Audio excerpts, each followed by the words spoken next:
Good morning. In today's headlines, a major dam breach in Ukraine. Water is flooding out and evacuations are underway.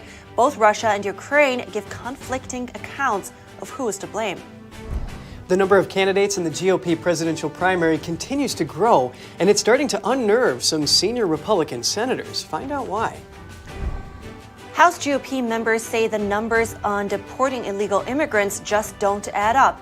They're requesting a special session with an ICE official to get to the bottom of things. And a Portuguese couple is giving tours of their unique stone house. It's built between 4 granite boulders. We take a closer look at its unusual architecture.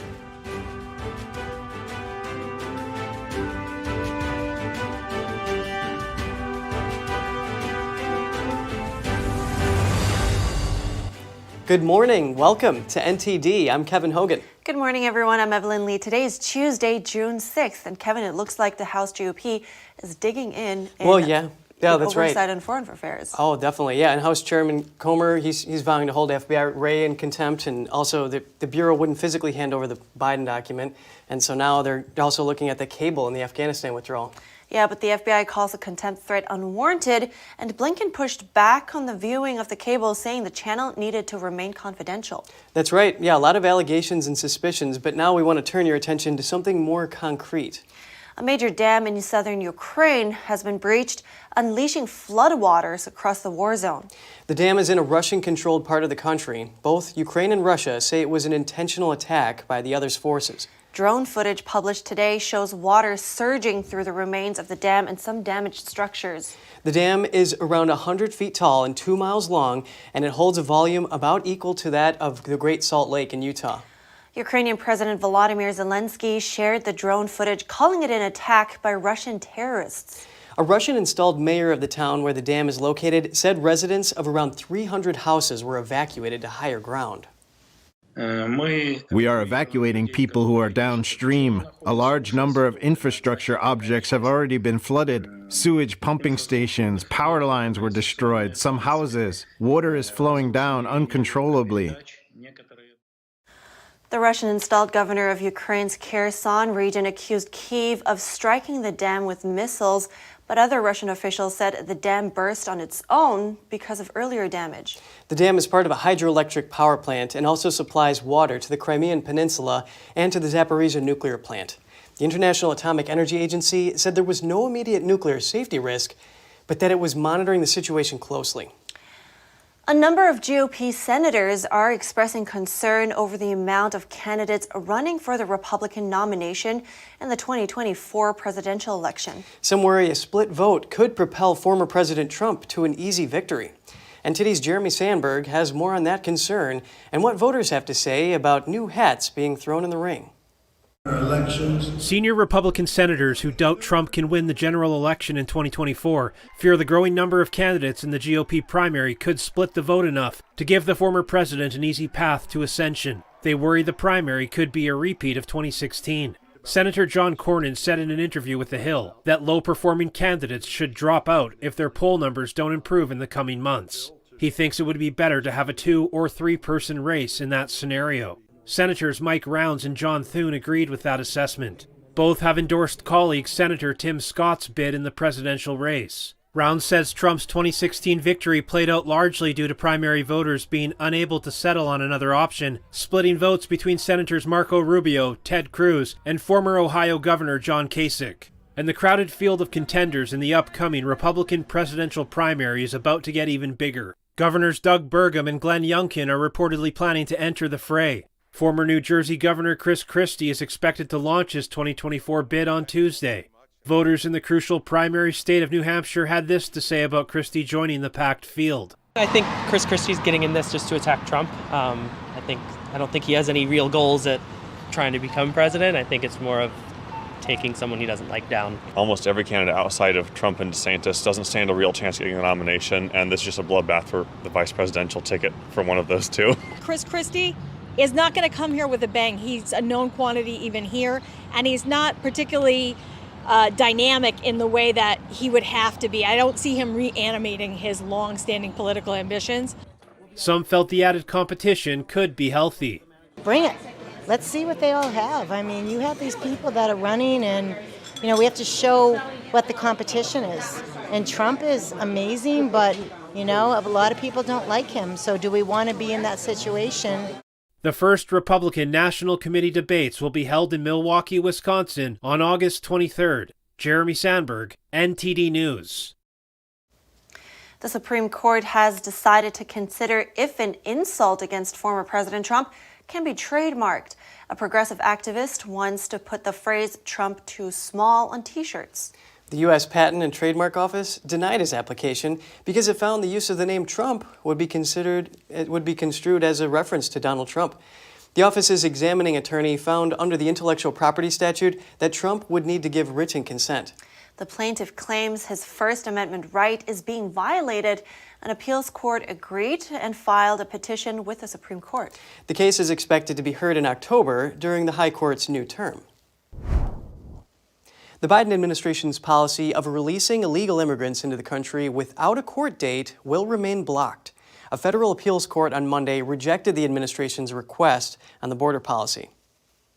The 11th Circuit Court of Appeals on Monday denied the Biden administration's request for a stay on an earlier court order. In May, a federal judge blocked the administration's parole with conditions policy at the southern border. Under the policy, border agents released nearly 9,000 illegal immigrants into the country without a court date in one day, just ahead of the end of Title 42. The administration argued in the lawsuits that without the policy, there would be overcrowding at CBP facilities and threats to the health, safety, and security of Border Patrol agents and border crossers. The appeals court denied that motion, saying the warnings ring somewhat hollow on this record, considering the department's track record of overstating similar threats in the underlying proceedings. Florida Attorney General Ashley Moody initiated the lawsuits against the administration. She celebrated the latest court decision, saying, "The 11th Circuit Court of Appeals has refused to disturb an injunction Florida obtained against a Biden policy allowing the mass release of illegal immigrants into the country." And staying on the issue of border security, New York City is rolling out a new program to deal with the influx of illegal immigrants. Mayor Eric Adams announced yesterday the city will house them in churches and other places of worship. The city is partnering with New York Disaster Interfaith Services for the 2-year program. Each location will offer overnight shelter for up to 19 single adult men. The city will also open 5 daytime centers. During the announcement, the mayor also hinted he plans to eventually pay homeowners to house illegal immigrants. He said it's his vision to take the program from faith-based locations to private residences. New York City has taken in over 70,000 illegal border crossers since last spring, and over 46,000 are still in the city's care. Up to 50 houses of worship will be able to take part in this program to start with, offering shelter to a combined nearly 1,000 asylum seekers.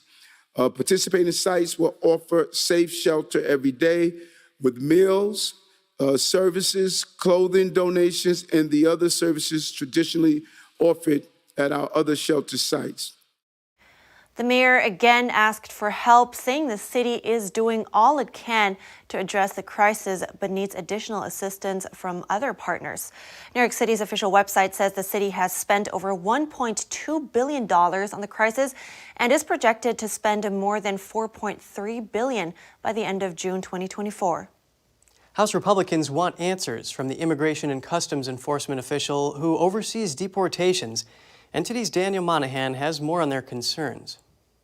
Representatives Jim Jordan and Tom McClintock issued a formal request to ICE on June 5th. They are seeking a transcribed interview with the official in charge of the deportations of illegal immigrants. The letter highlights a 68% drop in ICE's removal of such immigrants in 2021 compared with 2020 levels, and says the number of removals in 2022 was nearly 70% below the 3-year average between 2018 and 2020. The lawmakers say the removal of convicted criminals was also down by nearly 50% between 2022 and 2020. The letter also states the number of illegal immigrants not in custody rose from 3.6 million in 2021 to over 4.7 million in 2022. While over 1.2 million of those received a final order of removal. But the lawmakers say that ICE removed only around 72,000 of such immigrants last year. ICE did not immediately respond to a request for comment. In related news, ICE's acting chief, Tay Johnson, is set to retire at the end of June. Johnson's departure from ICE marks the second significant shakeup among the Biden administration's immigration officials in recent days. Last week, U.S. Border Patrol Chief Raul Ortiz told employees he would be leaving the agency. Daniel Monahan, NTD News. And coming up, a former FBI agent that spied for Russia for 20 years found dead in his prison cell. Find out what's known so far about his passing. And the House Foreign Affairs Committee gets a step further in their investigation of the Afghanistan withdrawal. We'll learn more after the break.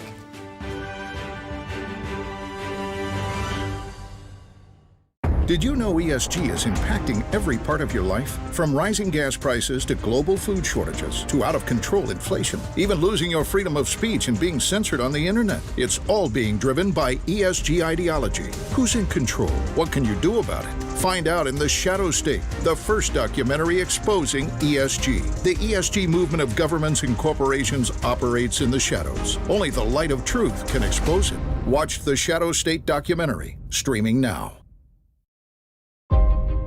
The lasting beauty of realistic oil painting. Brilliant, expressive, and inspirational. The 6th NTD International Figure Painting Competition. Guided by pure authenticity, beauty, and goodness. Invites you to join us on a journey back to traditional art. The Gold Award is $10,000. For more details, please visit oilpainting.ntdtv.com.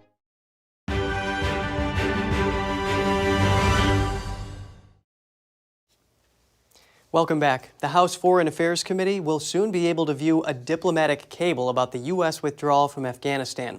The communication reportedly shows dissent over the withdrawal. The cable is from U.S. diplomats at the embassy in Kabul, dated July 2021. Some warned that the U.S.-backed government in Afghanistan could fall. House Foreign Affairs Committee Chair Michael McCaul has been pushing for months to view the communication. It's part of the House investigation into the handling of the Afghanistan withdrawal. McCaul had considered holding Secretary of State Antony Blinken in contempt of Congress if he failed to provide access to the cable. Blinken previously argued that communication on the State Department's so-called dissent channel should remain confidential. A former FBI agent convicted of spying for Russia died in his prison cell yesterday. Prison staff say 79-year-old Robert Hansen was unresponsive when they found him and that life-saving measures were unsuccessful. The Bureau describes Hansen as the most damaging spy in its history. He was sentenced in 2002 to life in prison. He pleaded guilty to spying for the Soviet Union and later Russia for over 20 years. He allegedly received over $1 million in cash, bank funds, and diamonds from Moscow. The FBI website says that was in return for compromising numerous human sources, intelligence techniques, and classified U.S. documents. It took investigators years to identify the mole in their ranks. The FBI says around 300 personnel were working on the investigation and monitoring Hansen in the weeks leading up to his arrest. The Bureau of Prisons did not provide a cause of death in its statement. An anonymous source suggested, though, Hansen died of natural causes. And a suspect in the murder of a U.S. teen is scheduled to be extradited from Peru to the U.S. this week. He's now making a bid to stop the transfer. Joran van der Sloot is currently serving a 28-year-old sentence in Peru. He confessed to killing a 21-year-old Peruvian business student in 2010. The convicted murderer was arrested in relation to the disappearance of Natalie Holloway, an 18-year-old from Alabama. However, he was never charged. Holloway vanished during a high school graduation trip to Aruba in May 2005. Van der Sloot faces extortion and fraud charges in the U.S. in relation to her disappearance. Her remains have never been found, but she has been pronounced dead. The Dutch embassy says it will present a complaint to Peru's foreign ministry. The extradition is set to take place Thursday. And the term Sodom and Gomorrah was trending on Twitter yesterday. One user shared a video of California State Senator Scott Wiener honoring a member of the anti-Catholic group Sisters of Perpetual Indulgence. Please note this report contains content that some viewers may find disturbing. A group The group refer to themselves as queer and trans nuns and are known for poking fun at Christian beliefs. Another user shared a photo of men in leather gear at a pride parade dressed up as dogs, kneeling before a young girl with a pride flag. Yet another user shared a video of a pride parade in West Hollywood. In it, a man is whipping an almost naked man in the back of a pickup truck covered in pride flags. The truck is followed by people walking in dog masks and other leather gear. Sodom and Gomorrah were notoriously sinful cities in the book of Genesis in the Bible. The Bible says they were destroyed by sulfur and fire due to their wickedness. A man started a fire at a northwestern Indiana jail on Monday. Surveillance video shows the individual entering the lobby of the jail shortly before noon. The man walked around, poured a flammable liquid onto the floor, and lit it on fire. A trail of flames quickly spread before the man hurried out of the lobby. The local sheriff says the fire was extinguished quickly. Authorities are still searching for the suspect. No one was injured, and there was no major damage. Coming up, a rather unconventional classroom high school students are learning on construction sites. We spoke to the founder of the program to find out why he started this initiative.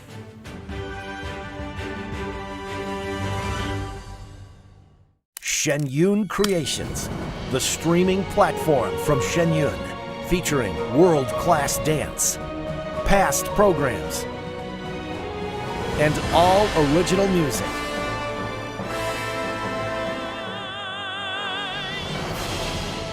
Masterclasses, behind the scenes, comedy, and more.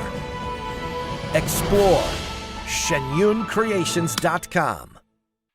Share your favorite photos honoring Dad this Father's Day for a chance to win $1,000 in cash. Post your photos with the hashtag GJWBestDad. Enter before June 30th for your chance to win.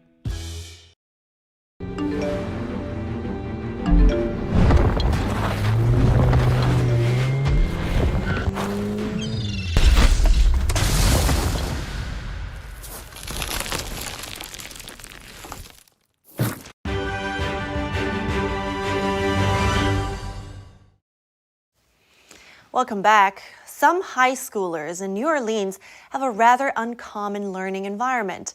They're learning life skills at a construction site, and they aren't just building houses, they're building character as well.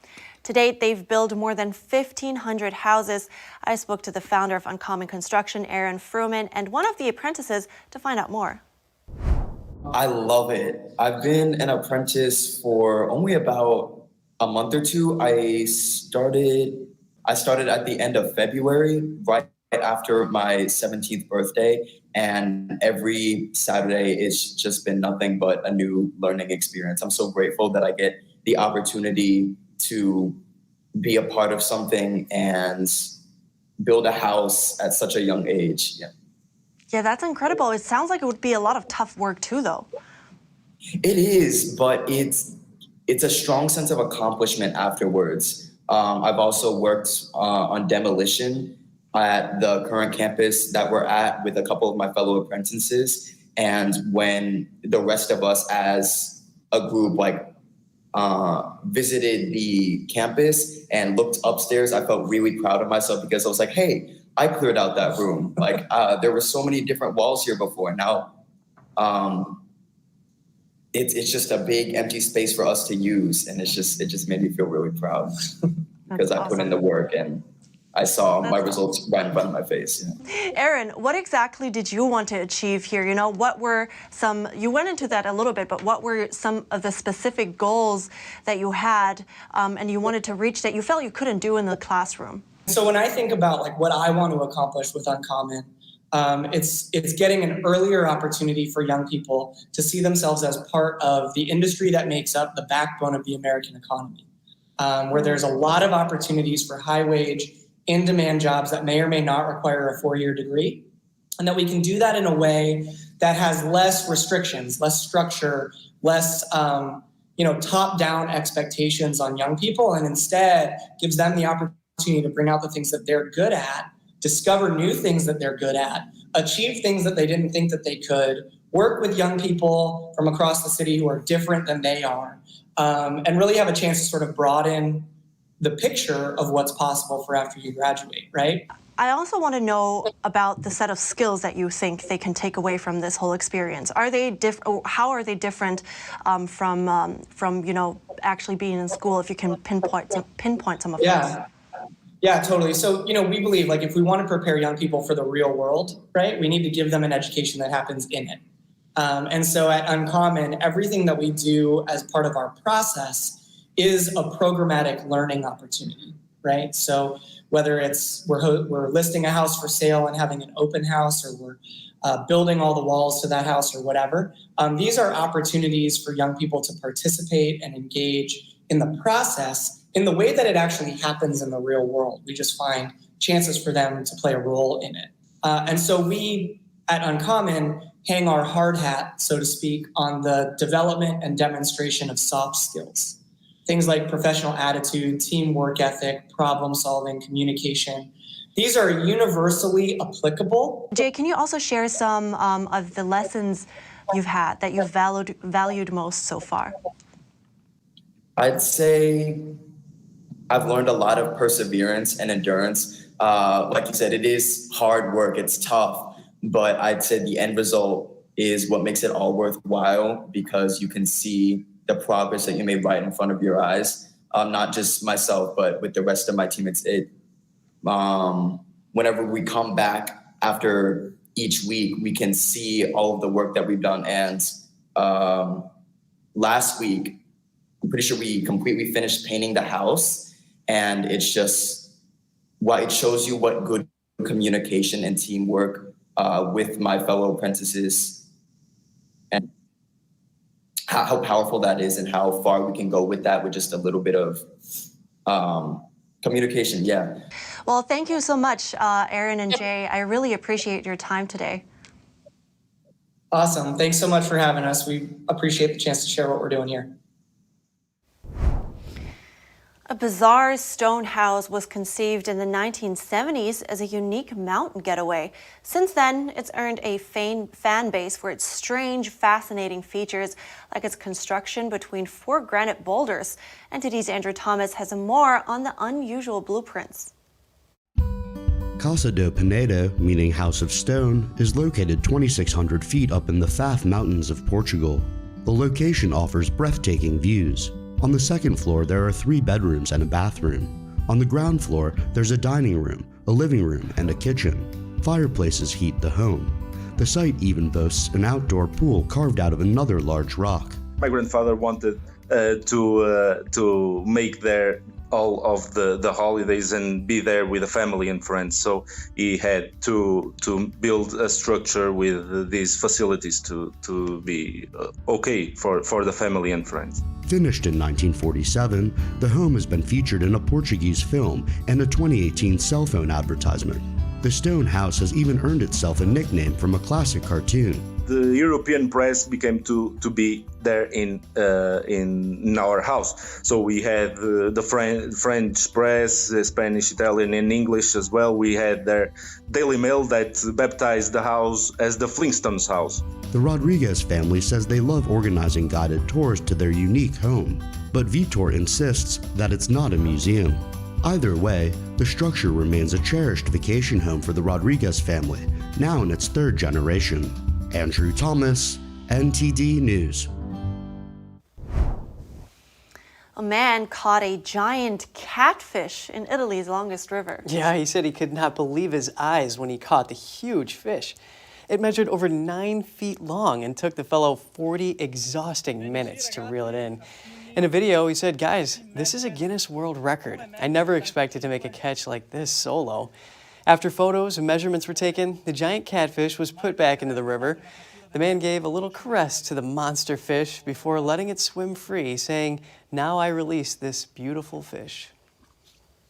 That's insane. Moving on, frozen in time for more than a century, but now out for the world to see. Firefighters in Ohio's Marion City discovered a small box sealed tight at their station. It turns out it's a time capsule from 1905. Inside were several items connected to the city and the fire department at the time, including newspapers, a contract to build the station, and a roster of city officials. Firefighters found the time capsule inside the station's cornerstone. They wanted to preserve it ahead of the building's demolition. The time capsule and items inside will be kept at the Marion County Historical Society until the new station is built. That's awesome. I've buried one or the other time capsule that I never dug out. What was in it? I have no idea. No clue, really. I wonder if somebody ever found it. Yeah. I wonder if we were to bury a time capsule nowadays, what would it be? Like burying AI and then they look and say, oh, how silly. But you know, that's actually a good idea. Go back to the good old days. All right. That's all for today's program. We'd love to hear from you at goodmorning@ntd.com. Shoot us an email if you'd like. Thanks for watching. I'm Evelyn Lee. And I'm Kevin Hogan.